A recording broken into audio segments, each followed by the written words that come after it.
Operation सिंदूर सैन्य बल से नहीं, जनबल से जीतना है दोस्तों।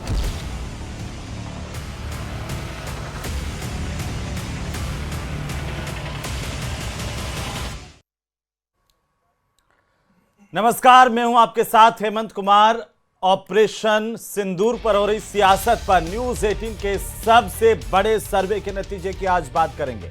न्यूज 18 ने कांग्रेस की बयानबाजी को लेकर के एक बड़ा सर्वे किया है, जिसमें ऑपरेशन सिंदूर को लेकर बयानबाजी और पीएम मोदी पर कसे गए तंज को लेकर आम लोगों से उनकी राय को जाना गया, पूछा गया। इस सर्वे में एवरेज 85% से भी ज्यादा लोगों ने कांग्रेस पार्टी को आईना दिखाया है। ज्यादातर लोगों ने कांग्रेस के नेताओं की बयानबाजी पर नाराजगी जाहिर की है। अब सवाल इस बात को लेकर के कि आखिरकार भारत की सरकार और सैन्य बलों के आतंक के खिलाफ कड़े रुख पर क्यों आखिरकार कांग्रेस सवाल उठा रही है, और क्या कांग्रेस के नेता जनता की नाराजगी से कुछ सबक लेंगे। इसी पर आज एक खास गेस्ट पैनल के साथ हम करेंगे आज की सबसे बड़ी बहस। लेकिन पहले देखते हैं कि आखिरकार क्या सवाल हैं और जनता की ओर से उनके जवाब क्या हैं। तो सवाल नंबर 1, क्या नरेंद्र सरेंडर जैसा कमेंट किसी भी तरह से जचता है? इसका जवाब जनता ने क्या दिया वो आपकी टीवी स्क्रीन पर कि 12.45% लोगों ने हां में जवाब दिया, तो वहीं 87.55% लोगों ने ना में जवाब दिया। यानी कि ज्यादातर जनता को यह लगता है कि कांग्रेस का यह बयान पूरी तरह से गलत है और ये कमेंट किसी को भी नहीं जचता है। देश की जनता ने इसे सिरे से खारिज किया है। सवाल नंबर दो ये कि क्या आपको लगता है कि प्रधानमंत्री पर इस तरह के निजी हमले राष्ट्रीय हितों की भावना के विपरीत हैं या खिलाफ हैं? ये सवाल हमने आप जनता के बीच में रखा और जनता की राय क्या कहती है वो आपकी टीवी स्क्रीन पर है कि आखिरकार इसके जवाब में देश की आवाम ने, देश की जनता ने 75.65% लोगों ने हां में जवाब दिया है कि इस तरह की बात राष्ट्रीय हितों की भावना के विपरीत है, जबकि महज 24.35% लोगों ने इसे लेकर ना में जवाब दिया है। साफ है कि देश की जनता इस तरह की बातों को नहीं मानती है। देश की जनता इस तरह की बातों को देश के खिलाफ मानती है और वो ये चाहती है कि इस तरह के कमेंट, इस तरह की टिप्पणियां देश की अस्मिता पर सवाल खड़े करते हैं। सवाल नंबर 3, क्या आपको लगता है कि राष्ट्रीय सुरक्षा का मसला आने पर प्रधानमंत्री नरेंद्र मोदी ने हमेशा कड़ा रुख अपनाया है, कड़ा रुख रखा है? इस सवाल के जवाब को जब हम जनता के बीच में लेकर के गए इस सवाल को, तो आप जनता ने इस पर अपनी जो राय दी वो आपकी टीवी स्क्रीन पर देखिए। इस सवाल के जवाब में 88.06% लोगों ने हां में जवाब दिया और कहा कि नरेंद्र मोदी ने हमेशा कड़ा रुख अख्तियार किया है राष्ट्रीय सुरक्षा का मसला आने पर। देश की जनता ने ये कहा, हां में जवाब देने वालों की जो संख्या है वो 88.06% है, जबकि ना कहने वाले जो लोग ये मानते हैं कि प्रधानमंत्री नरेंद्र मोदी ने कड़ा रुख अख्तियार नहीं किया, उनकी संख्या है महज 11.94%। इससे भी ये साफ है कि देश की जनता के मन में क्या है, देश की जनता क्या सोचती है। सवाल नंबर 4 देखिए, क्या ऐसी टिप्पणी करके कांग्रेस पार्टी हमारे सशस्त्र बलों के प्रति सम्मान दिखा रही है? ये सवाल जब हमने जनता के बीच में रखा तो जनता का जवाब आपकी टीवी स्क्रीन पर है और लोगों ने कहा कि हां, 13.73% लोगों ने इसके जवाब में हां कहा है महज, लेकिन 86.27% लोग जो है उन्होंने नहीं कहा है, ना में जवाब दिया है और ये बताया है कि कांग्रेस पार्टी सशस्त्र बलों के प्रति इस तरह की टिप्पणियां करके सम्मान नहीं दिखा रही है। इस देश की ज्यादातर आबादी का ये मानना है। और सवाल नंबर 5 देखिए, सवाल नंबर 5 ये है कि जवाहरलाल नेहरू और अयूब खान के बीच में सिंधु जल समझौते में राष्ट्रीय हितों की क्या अनदेखी की गई? क्या आप इस बयान से सहमत हैं कि राष्ट्रीय हितों की अनदेखी उस वक्त की गई? और इसके जवाब को देख करके, सुन करके आप ताजुब करेंगे कि 83.38% उस दौरान जब सिंधु जल समझौता हुआ उसको लेकर के ये मानते हैं कि हाँ उस वक्त राष्ट्रीय हितों की अनदेखी की गई, और जो ये मानते हैं कि ऐसा नहीं है उनकी संख्या महज 16.62%। देश की जनता का मूड, देश की जनता का क्या सोचना है इन राष्ट्रीय महत्व के मसलों को लेकर के, वो हमने आपको बताया। आज हमारे साथ खास मेहमान इसी पर चर्चा करने के लिए, सबसे पहले मैं परिचय करवा दूं, हमारे साथ में लक्ष्मीकांत भारद्वाज भारतीय जनता पार्टी के प्रवक्ता जुड़ चुके हैं। साथ ही हमारे साथ हैं स्वर्णिम चतुर्वेदी कांग्रेस पार्टी के प्रवक्ता, आशुतोष रावत हमारे साथ हैं वरिष्ठ पत्रकार के तौर पर, डॉक्टर राकेश गोयल हमारे साथ मेरे साथ इस वक्त स्टूडियो में मौजूद हैं राजनीतिक विश्लेषक के तौर पर। एक एक टिप्पणी। आशुतोष जी, सबसे पहले आपसे शुरुआत करूंगा। देश की जनता के बीच में हमने सवाल रखे, देश की जनता ने अपना मंतव्य, अपनी राय, अपनी सोच बताई, इस आधार पर एक पत्रकार के नाते आप क्या देख रहे हैं? देखिए हेमंत जी, निश्चित तौर पर पहलगाम पर जो हमला हुआ, उस हमले के बाद में भारत ने जिस तरह से पराक्रम और शौर्य का अपना जो परचम लहराया, उसके बाद में पूरे देश भर के अंदर एक जिस तरह का माहौल, जिस तरह की राष्ट्रवाद की भावना और जिस तरह का देश प्रेम का उबाल आप कह सकते हैं कि पूरे देश भर की तमाम जनता के अंदर है। ऐसे में मुझे लगता है कि कांग्रेस ने शायद इस तरह के सवाल, वो भी जबकि तीनों सेनाओं की तरफ से और भारत सरकार की तरफ से कहा गया कि ऑपरेशन सिंदूर अभी जारी है, ऐसे में मुझे लगता है कि शायद कांग्रेस से टाइमिंग को लेकर के एक बड़ी गलती हुई, और ऐसे समय में जबकि ऑपरेशन सिंदूर जारी था, इस तरह के सवाल कांग्रेस ने जनता के बीच में उछाल करके शायद अपनी एक बार फिर से किरकिरी कराई है। और भारतीय जनता पार्टी को उसका राजनीतिक फायदा लेना था या नहीं लेना था, लेकिन कांग्रेस ने इन सवालों को उठा करके निश्चित तौर पर भारतीय जनता पार्टी को भी एक गेंद दिया है। जी, राकेश गोयल साहब, अभी आशुतोष जी कह रहे हैं कि कांग्रेस पार्टी से गलती हुई इस तरह से टाइमिंग को लेकर के, और ऐसे सवाल देश के प्रधानमंत्री पर, देश की राष्ट्रीय सुरक्षा के मसले पर उठा करके, आपको क्या लगता है कि कांग्रेस ये गलती जानबूझ के कर रही है या अनजाने में इस तरह की गलती हुई? और ऐसी गलतियां जब राष्ट्र सम्मान की बात आती है तो क्या क्षम्य होती है? देखिए मुझे सबसे पहले तो मैं न्यूज़ 18 को बधाई देता हूँ, बहुत चुन के उन्होंने जो 5 सवाल जनता के बीच में लेके गए, और जिस तरीके से निष्पक्ष उसमें लोगों की राय सामने आई है, उससे देखते हुए बिल्कुल ये स्पष्ट पता लगता है कि देश की जनता का जो मूड है वो राष्ट्रवाद के प्रति है। और वो कांग्रेस को कहीं ना कहीं जब 12-13% भी अगर उसको समर्थन नहीं मिल रहा तो उन्हें खुद समझ जाना चाहिए कि उन्होंने कितनी बड़ी ये चूक करी है, और भाजपा को इसका एक लाभ मिलेगा, क्योंकि उनके पक्ष में 87-88% जितने भी क्वेश्चंस हैं वो गए हैं, और पुरानी जो चाहे नेहरू के समय में सिंधु जल समझौता हुआ, उस तरीके के मुद्दे भी वापस जनता के अंदर आज चर्चा का विषय बन गए हैं, और उसी गलतियां जो कांग्रेस के द्वारा की गई वो आज सामने आ रही हैं।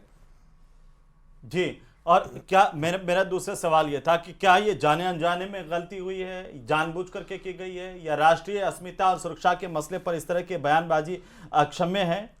देखिए बिल्कुल ये अक्षम्य है। इससे कहीं ना कहीं सेना का भी अपमान होता है, देश की जो लीडरशिप है उसका भी अपमान होता है, देश का भी अपमान होता है, और ये अक्षम्य है। दूसरा, ये जानबूझ के करते हैं क्योंकि इनके पास जब कोई और एजेंडा नहीं, नरेंद्र मोदी जी के द्वारा किए गए किसी भी कार्य को इनको उसकी आलोचना करनी होती है, उस आलोचना को करते हुए ये भूल जाते हैं कि ये मुद्दा राष्ट्रीय मुद्दा है, सुरक्षा से जुड़ा हुआ मुद्दा है, सेना से जुड़ा हुआ मुद्दा है, राष्ट्रवाद से जुड़ा हुआ मुद्दा है। ये मुद्दे चूज नहीं कर पाते, और कांग्रेस इस तरीके की गलतियां लगातार, पिछले भी हमने देखा जब सेना से सबूत मांग लिए जाते हैं, उस तरीके की गलतियां लगातार करते हैं। देश की जनता इस चीज के बिल्कुल उनके खिलाफ हो जाती है इस चीज को देख के। स्वर्णिम चतुर्वेदी जी, क्या कांग्रेस पार्टी जनता का मूड नहीं भांप पाती है, या कांग्रेस की एक आदत हो गई है इस तरह से बयानबाजी करना, टिप्पणी करना?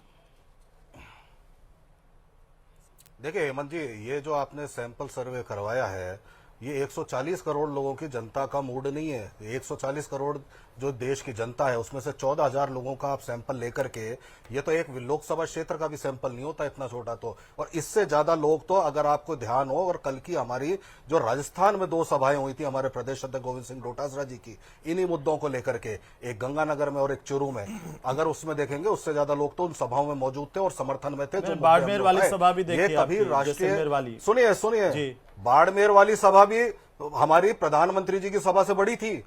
सारी सभाएं बड़ी हुई हैं, प्रधानमंत्री जी के लिए समर्थन में भीड़ नहीं आ रही। क्यों? उसके कारण है कि जब देश पर संकट आया तो पूरे विपक्षी दल ने, कांग्रेस ने कहा प्रधानमंत्री जी कड़ा एक्शन लीजिए। जब आप ये कहते हैं कि आतंकवाद को पोषित करने वाले भी आतंकवादी हैं, वो है पाकिस्तान की सरकार, तो आपने क्यों अमेरिका के दबाव में सीज फायर किया? क्यों अमेरिका ने पहले घोषणा की, लगातार 11 बार, हम 21 दिन में अमेरिका घोषणा कर चुका कि हमने मध्यस्थता की, और प्रधानमंत्री जी के मुंह से एक शब्द नहीं निकलता, वो उसका खंडन नहीं करते, उसको मना नहीं करते और अमेरिका की निंदा नहीं करते। क्यों नहीं करते, ये जवाब जानना चाहते हैं। और जब हम इन सब मुद्दों पर प्रधानमंत्री जी से कहते हैं कि आप संसद का सत्र बुलाइए, आप ऑल पार्टी मीटिंग बुलाइए, क्यों नहीं आते हैं वो? क्योंकि कुछ ना कुछ छुपाया जा रहा है। और सबसे बड़ी बात यह है कि ये सैंपल सर्वे जो 14,000 लोगों का है मात्र, इसको आप छोड़िए, पूरे देश भर में जो आज आप कह रहे हैं ना कि सेना के सम्मान में, सुनिए, ऑपरेशन सिंदूर जब चल रहा था तो सेना के सम्मान में पूरे देश भर में, सुनिए जी, अरे जनता की राय तो हमने दिखाई ना, जब सेना के सम्मान में हम जय हिंद यात्राएं कर रहे थे तो हमने हजारों लाखों लोग हमारी उसमें जुटे, ये सेना का सम्मान था। और सेना के सम्मान में, और आज इन प्रश्नों के उत्तर लेने के लिए, क्योंकि ये प्रश्न के उत्तर सब जानना चाहते हैं, आप भी सर्वे करवाइए कि क्यों पहलगाम में सुरक्षा नहीं थी। क्यों जब एक मंत्री ने कहा कि चूक हुई है और उस पर कोई एक्शन नहीं हुआ, तो उसका जवाब कौन देगा? क्या ये जवाब मांगने उचित नहीं है? क्या जनता नहीं जानना चाहती है? क्या जनता जानना नहीं चाहती है कि जिन आतंकवादियों ने उस घटना को अंजाम दिया था, वो 4 आतंकवादी कहां हैं? ये तो मैं नहीं मान सकता कि इतनी बड़ी घटना होने के बाद वो सीमा पार करके बाहर चले गए हों, तो कहां है वो? लेकिन इस घटना के बाद से ही स्वर्णिम जी, आपको बुरा लगे, लेकिन आपके नेता रॉबर्ट वाड्रा से लगा करके तमाम एक लंबी फहरिस्त है जिन्होंने उल जुलूल बयान दिए हैं, जिन्हें विवादित बयान कहते हैं। विवादित बयान तो जो कर्नल सोफिया के लिए मध्य प्रदेश के डिप्टी सीएम ने दिया, मंत्रियों ने दिए, वो विवादित बयान है, बाकी तो नेता नहीं है। और दूसरी बात सुनिए, ये सारे जो सवाल है, ये जवाब हम मांग रहे हैं, इससे तिल मिला करके अगर मोदी सरकार बार बार बचने के लिए न संसद में सत्र बुलाए, क्यों, क्या दिक्कत है? आप कहिए ना, प्रधानमंत्री जी क्यों नहीं कहते हैं कि ट्रंप गलत कह रहे हैं? क्यों नहीं कहते? इसलिए नहीं कहते क्योंकि हमने उनका रुख देखा। ये भी कहा जा रहा है आपको देश के प्रधानमंत्री पर भरोसा नहीं है और विदेश के गुलामी की आदत गई नहीं लगती है। विदेश के एक राष्ट्रपति पर आप भरोसा करेंगे कि वो जो कहेंगे वही सही है? विदेश के प्रधानमंत्री जिनको जनता ने चुना है, हमारा प्रतिनिधित्व ट्रंप थोड़ी कर रहे हैं, हमारा प्रतिनिधित्व तो नरेंद्र मोदी कर रहे हैं। हमारे प्रधानमंत्री तो नरेंद्र मोदी है इस देश के, जिनको इस देश की जनता ने चुना है। तो ये जनभावना इसीलिए तो कहते हैं स्वर्णिम जी, मैं आपकी सारी बात सुन रहा था, लेकिन एक जनभावना, यही तो जनभावना है। मैंने सवाल यही किया कि जनता की भावना को आप समझ नहीं पा रहे हैं, गड़बड़ कहां हो रही है। मैं आता हूं आपके पास में वापस से, लक्ष्मीकांत भारद्वाज हेमंत जी, एक आपने जब इतने बात कर रहे हैं ना, तो एक लाइन भी सुन लीजिए। हाँ, पूरा सुनिए। जनभावनाओं के साथ ही जब प्रधानमंत्री जी को हमने समर्थन दिया था, पूरी तरह से जो एक्शन लेना चाहे उसका समर्थन हमने ही दिया था, तो क्या जवाबदेही नहीं है संसद के प्रति उनकी? बताइए, क्या प्रधानमंत्री जी का जो पिछला सब नतमस्तक होने का एक्शन था कि नमस्ते ट्रंप, जाकर के अब की बार ट्रंप सरकार, वो तो प्रधानमंत्री जी ने किया था। उसके बाद राफेल का मजाक भी तो आप ही ने उड़ाया था, नींबू मिर्च बांध करके वो खिलौने वाला टॉय लेकर के आके, वो भी तो आप ही के नेता थे। वो भी तो आप ही के नेताओं की तरफ से कहा गया था कि ये तो मुसलमानों पर यहाँ पर एक्शन हो रहा है, उसका रिएक्शन है। ये भी तो देश के मसले पर आप ही के नेता के बयान को पाकिस्तान डोजियर में इस्तेमाल करता है। पाकिस्तान के मीडिया की हेडलाइन आप ही के नेताओं की तो बनी थी स्वर्णिम जी, आप ये नहीं सुन पा रहे हैं, देख पा रहे हैं। इसमें पूरे विश्व में हेडलाइन ये बनी कि पूरे विश्व की हेडलाइन ये थी कि ट्रंप ने कहा और 2 घंटे बाद भारतीय सरकार ने सीज फायर करने का उनका जो उन्होंने कहा उसी को दोहरा दिया। ये देश ने देखा और उसी दिन देश भर को इंदिरा गांधी याद आई थी, जो अमेरिका के आगे झुकी नहीं और पाकिस्तान को माकूल जवाब देते हुए पाकिस्तान के 2 टुकड़े करने का काम किया था। स्वर्णिम जी, मैं आ जाऊंगा, एक एक टिप्पणी सबकी हो जाए। लक्ष्मीकांत भारद्वाज जी, ये देश की जनता का मूड क्या कहता है? क्या कांग्रेस को समझ नहीं है? नादानी में राहुल गांधी कुछ भी कह रहे हैं, जिस तरह से उन्होंने नरेंद्र सरेंडर जैसा नारा इस्तेमाल किया, लोगों ने बता दिया कि ये तो गलत है। देखिए, कांग्रेस को समझ होती है, उसके नेताओं को समझ होती है, तो जो दशा आज कांग्रेस पार्टी की वो होती थोड़ी। एक जमाना था जब इनके राज का सूरज कभी डूबता नहीं था और आज इनका राजा गली गली घूम रहा है वोट लेने के लिए, तो भी कोई वोट देने को तैयार नहीं है। उन्हीं का वंशज है, बावजूद उसकी स्थिति ये हो गई क्योंकि इन्हीं हरकतों की वजह से, एक के बाद जो इस तरह की हरकतें की है उसकी वजह से देश की जनता ने लगभग घृणा करना उनसे शुरू कर दिया। देखिए, बात केवल इतनी खत्म नहीं हो रही कि राहुल गांधी क्या कर रहे हैं। राहुल गांधी तो हमेशा किसका मोहरा है, कभी पाकिस्तान कभी चाइना का, वो किसी को बताने की जरूरत नहीं है।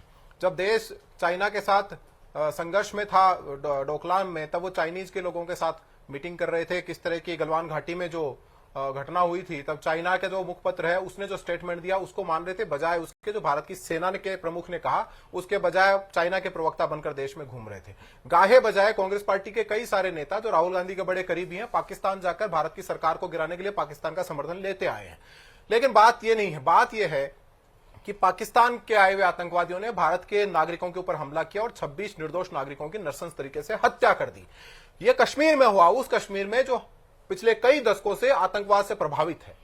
इस देश में ऐसी घटनाएं कांग्रेस पार्टी के राज में हर शहर में घटी। हमारे जयपुर में घटी, कितने सारे लोगों को मारकर चले गए, कोई कार्रवाई नहीं हुई। मुंबई में घटी, जहां पर एक होटल को 3 दिन तक बंधक बनाकर 250 से ज्यादा हमारे निर्दोष नागरिकों की हत्या की गई, लेकिन कोई कार्रवाई नहीं हुई। देश का ऐसा कोई शहर नहीं बचा जहां बम नहीं फूटे और निर्दोष नागरिक मारे नहीं गए। कांग्रेस ने एक काम किया उसके बदले में कि रेलवे स्टेशन पे, बस स्टैंड पे, भीड़ भाड़ वाली जगह पे छोटे छोटे पोस्टर लगाए और उस पर कहा अनजान वस्तु को ना छुए, बम हो सकती है। अब वो पोस्टर हट गए हैं क्योंकि देश में एक मजबूत सरकार है।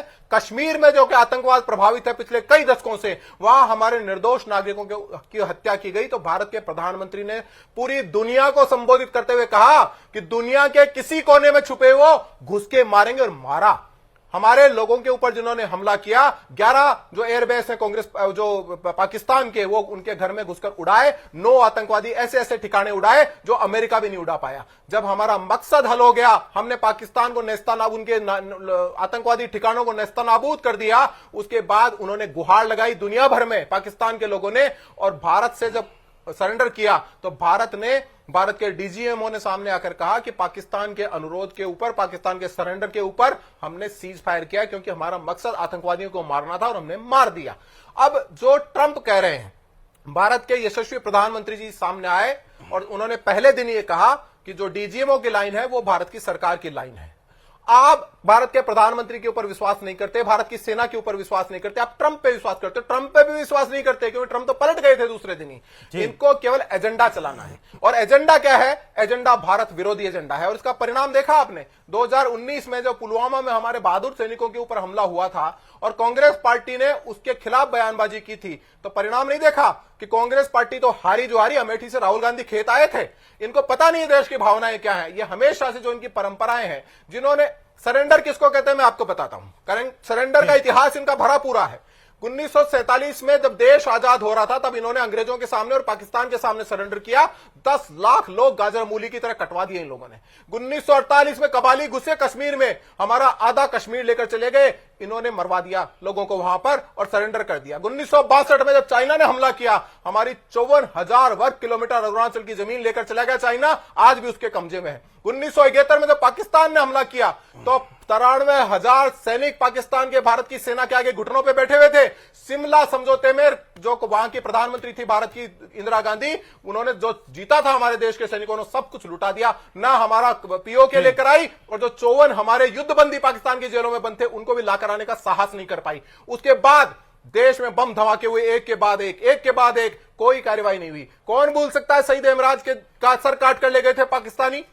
हमारे शहीद हेमराज का सर काटकर पाकिस्तानी लोग लेकर चले गए, और ये परवेज अशरफ का स्वागत कर रहे थे पाकिस्तान के प्रधानमंत्री का, सलमान खुर्शीद सांगानेर एयरपोर्ट के ऊपर, और 40 लोगों को दावत दे रहे थे यहां पर रामबाग होटल के अंदर। ये सरेंडर करने वाले लोग, जिन्होंने जिंदगी भर सरेंडर किया है। लोग तो यहां तक कहते हैं हेमंत जी कि जब मुंबई में अटैक हुआ, 250 लोग मारे गए, 3 दिन तक बंधक बने रहे, तब राहुल गांधी रजाई में घुस गए थे डर के मारे। ये जो लोग आज इस तरह की स्थिति करने वाले लोग हैं, वो आज देश के उन यशस्वी प्रधानमंत्री के ऊपर सवाल उठाने की बात करते हैं जिन्होंने इस देश के निर्दोष नागरिकों की हत्या का बदला लिया। ठीक है स्वर्णिम जी, बीजेपी ही नहीं, देश का मूड भी ये कहता है कि जब आप प्रधानमंत्री पर इस तरह के निजी हमले करते हैं तो वो राष्ट्र की भावना के खिलाफ होता है। आप कहते हैं कि प्रधानमंत्री नरेंद्र मोदी ने कड़ा रुख अख्तियार नहीं किया। बीजेपी पूछती है भाई मुंबई हमला हुआ, उसके बाद आपने कौन सा कड़ा रुख अख्तियार कर लिया?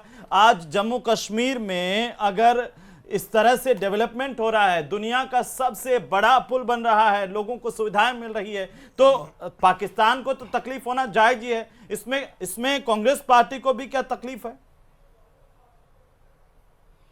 देखिए हेमंत जी, एक मैं आपको थोड़ा सा इतिहास बताता हूं। बहुत बड़ी बड़ी बातें यहाँ पे लक्ष्मीकांत जी ने कही, बहुत अच्छी बात है, लेकिन ये बताना भूल गए कि अभी जो सत्ताधारी दल है नरेंद्र मोदी जी की भारतीय जनता पार्टी, इन्हीं के राष्ट्रीय अध्यक्ष लालकृष्ण आडवाणी जन्ना की मजार पर मत्था टेकने गए थे। और ये जब मुंबई हमले की बात आप करते हो और जब अलग थलग कर दिया था हमने पूरे अंतर्राष्ट्रीय पटल पर पाकिस्तान को, तो ये प्रधानमंत्री जी थे जो बिना बुलाए बिना बताए ये बताओ ना, सबक क्या सिखाया पाकिस्तान को, जिस पाकिस्तान में सबक ये सीखा, सबक ये बताओ। सुनिए, कितने लोग मारे हो बताओ। सुनिए, सबक क्या सिखाया? 250 लोग मारे, अरे लोग मारे हो, वो सबक सिखाते हैं। कितने लोग मारे हो बताओ। 250 लोग कश्मीर में नहीं, कश्मीर में नहीं, सीमा से लगते हुए कश्मीर में साहब, ये हेमंत जी, ये भारत सरकार जो बीजेपी की थी ना, अटल वाजपेयी जी की, वही हाफिज सईद को जो कश्मीरी आतंकवाद का जनक है, उसको कंधार छोड़ गई थी हवाई जहाज में बिठा के। ये सरेंडर था बीजेपी का, जयपुर में मार के गए, क्या किया बताओ। ये सरेंडर था नरेंद्र मोदी जी का, जब पाकिस्तान के प्रधानमंत्री को बर्थडे करने वहां पे पहुंच गए। ये सरेंडर था नरेंद्र मोदी जी का, ये सरेंडर था नरेंद्र मोदी जी का। जब अरुणाचल में चीन ने कब्जा कर लिया तो इन्होंने हमारे मेजर शैतान सिंह जी की जो वहां पे शहीद स्थल था उसको हटाया। ये सरेंडर था नरेंद्र मोदी जी का, जो पाकिस्तान को देखिए हमारी पताका है, इंडिया गेट पर जो हमारी अमर जवान ज्योति थी उसको वहां से हटाया इन्होंने। ये इनका सरेंडर था। ये सरेंडर था कि लाल आंख दिखाने की बजाय चीन को राष्ट्रपति के साथ वहां पे झूले में झूल रहे थे, उसको लाल आंख कहां दिखाई, झूले में झूल रहे थे। ये वो लोग हैं। और आज भी जयपुर में मार के गए, क्या किया कहा, जयपुर में मार के गए, क्या किया, और इन्होंने सरेंडर किया। आपने वो वाली बात नहीं बताई। आप कह रहे हैं कि प्रधानमंत्री नरेंद्र मोदी ने पहलगाम हमले के बाद में, स्वर्णिम जी एक मिनट सर, एक मिनट सर, स्वर्णिम जी आप कह रहे हैं प्रधानमंत्री नरेंद्र मोदी ने कड़ा रुख अख्तियार नहीं किया। भारद्वाज जी, लक्ष्मीकांत जी, लक्ष्मीकांत जी, लक्ष्मीकांत जी, लक्ष्मीकांत जी, एक मिनट, लक्ष्मीकांत जी, लक्ष्मीकांत जी, वो कह रहे हैं भाई पहलगाम में हमला हुआ, प्रधानमंत्री नरेंद्र मोदी ने कहा कि हमारी सेनाओं को हमने छूट दी, हमने वहां पर जो स्ट्राइक की, जो नुकसान पहुंचाया, उसकी तस्वीरें दुनिया भर में जारी हुई कि ये देखिए सैटेलाइट तस्वीरें, पाकिस्तान को कितना नुकसान हुआ। आप तो इतना सा बता दीजिए कि मुंबई का हमला हुआ, उसके बाद में छोटा सा भी गड्ढा पाकिस्तान में आपने करने की हिम्मत दिखाई क्या? यहां तो हमने पूरे के पूरे एयरबेस तबाह कर दिए उनके। हेमंत जी मैं बोलूं? हाँ आप बोलिए ना। तो वो कड़ा रुख था या ये कड़ा रुख है? बिल्कुल बिल्कुल बिल्कुल बिल्कुल बिल्कुल। हाँ, कड़ा रुख तो ये होता जो हमने कहा था, समर्थन दिया, और अब आप जिस आतंकवादी को कंधार छोड़ के आए थे, ये हवाई जहाज में बिठा करके अब हाफिज सईद को उसको अगर पकड़ के लाते वहां पे रुके क्यों? वहां पे जो दाऊद इब्राहिम जिसको हिंदुस्तान लाने के बाद प्रधानमंत्री जी कहते थे उसको लेके आते थे, तो क्यों नहीं लेके आए? अरे प्रधानमंत्री अटल बिहारी वाजपेयी ने भारत भेजा था यासीन मलिक को, वो याद करो जब सारे हुर्रियत के नेताओं को बिठा करके पाकिस्तान भेजा, वो था जब अटल बिहारी वाजपेयी ने परवेज मुशर्रफ को आगरा बुला करके उसकी खातिरदारी की, जबकि कारगिल युद्ध में हमारे सैनिक मारे गए और परवेज मुशर्रफ को बुला करके ये उसका अतिथि बने हुए थे आगरा में। ये सरेंडर था बीजेपी का। अरे हम तो कह रहे हैं लगातार सरेंडर करेंगे और आप करते हैं। अरे आपने क्यों जवाब क्या देने? देखिए ठीक है आशुतोष रावत जी, ठीक है एक बार आप दोनों से इतर आशुतोष जी तो वरिष्ठ पत्रकार हैं। आशुतोष जी, अब तक जो कांग्रेस राज में जितने हमले हुए उसके बाद कड़ा रुख अख्तियार हुआ, या फिर बीजेपी की सरकार में या प्रधानमंत्री नरेंद्र मोदी के नेतृत्व में कड़ा रुख अख्तियार किया गया पाकिस्तान के खिलाफ, आपको क्या लगता है? क्योंकि ये सवाल उठाया है कि ये जो जवाब जनता ने दिया है, जो कांग्रेस को लगता था कि प्रधानमंत्री नरेंद्र मोदी ने राष्ट्रीय सुरक्षा का मसला आने पर कड़ा रुख अख्तियार नहीं किया, उस पर हालांकि जनता ने तो कह दिया ऐसा नहीं, 88% से ज्यादा लोगों ने कहा। कांग्रेस कह रही है कि इसको हम मानते नहीं है। आप कैसे देख रहे हैं?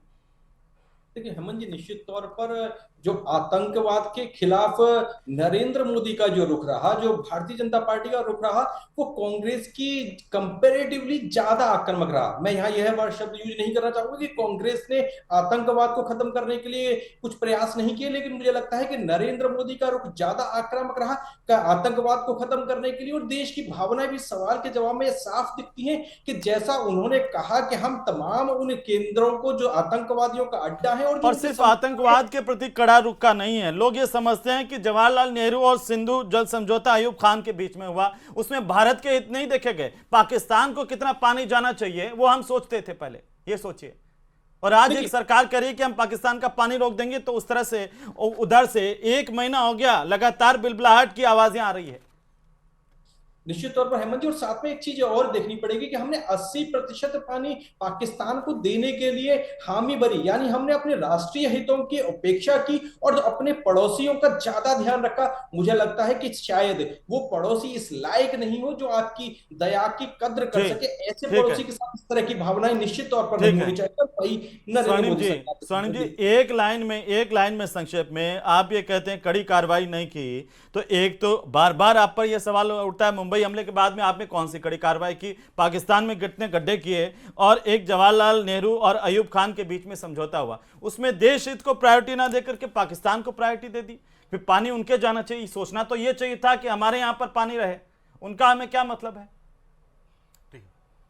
इसे कहते हैं सांप को दूध पिलाना। आप कह रहे हैं मुंबई हमले, सुनिए मेरी बात। मुंबई हमले में जितने आतंकवादी आए थे सारे मारे, और एक जिसको जिंदा पकड़ा उसको भी फांसी पे लटका करके हमने दफन किया। जिन्होंने भेजा जिन्होंने आतंकवादी हमले किए, वो 4 लोग आज भी कहां हैं? जिसको ये कंधार छोड़ गए थे कार्रवाई तो और करनी चाहिए थी, रुकना नहीं चाहिए था। आपने गोयल साहब, क्या कांग्रेस ये कह दे कि हम इसे नहीं मानते हैं, ये कहकर के बचा जा सकता है, या हम यूं कहें कि युद्ध काल में भी जो विपक्षी पार्टी अगर अपने देश के साथ, अपने प्रधानमंत्री के, अपने नेतृत्व के साथ खड़ी नहीं हो, वही राष्ट्रीय सुरक्षा के लिए खतरा पैदा करते हैं, और इसी की वजह से पाकिस्तान को फायदा मिलता है उसका। देखिए मंजी, इसमें तो कोई शंका नहीं है, क्योंकि जितने भी कांग्रेस के नेताओं के वक्तव्य है वो पाकिस्तान की हेडलाइन बन जाते हैं। जबकि इनके खुद के नेता शशि थरूर ने भी अभी वक्तव्य दिया है कि किसी भी तीसरे पक्ष की कोई मध्यस्थता नहीं थी, जो भी डिसीजन हुआ, क्योंकि पाकिस्तान के डीजीएमओ ने 2 बार कॉल किया और उनके निवेदन पर भारत ने सीज फायर किया। उसमें कोई ट्रंप का किसी का जिक्र नहीं, इनके खुद के नेता बोल रहे हैं। और जो डेलीगेशन पूरे विश्व के अंदर जा रहा है, डबल स्टैंडर्ड है कांग्रेस का, कि बाहर जाके ये बोल रहे हैं कि भारत की उसका जो शौर्य की गाथा बोल रहे हैं, और इनके जो अपने नेता देश के अंदर गड्ढा खोद रहे हैं इस चीज के लिए। ठीक है, राष्ट्र के सुरक्षा के मसले पर, देश की अस्मिता के मसले पर राजनीतिक दलों को राजनीति भुला करके एक साथ होना चाहिए। ये इस देश की तासीर रही है, इसका ध्यान रखना चाहिए। आप जनता के मुद्दों को नकार सकते हैं, जनभावना को नकार सकते हैं, और उसका परिणाम चुनाव में दिखता है, लेकिन उसके बावजूद भी अगर कोई आंखें बंद करके रखे तो उसका क्या करें। बहुत शुक्रिया चर्चा में शामिल होने के लिए। फिलहाल इस खास पेशकश में इतना ही। नमस्कार।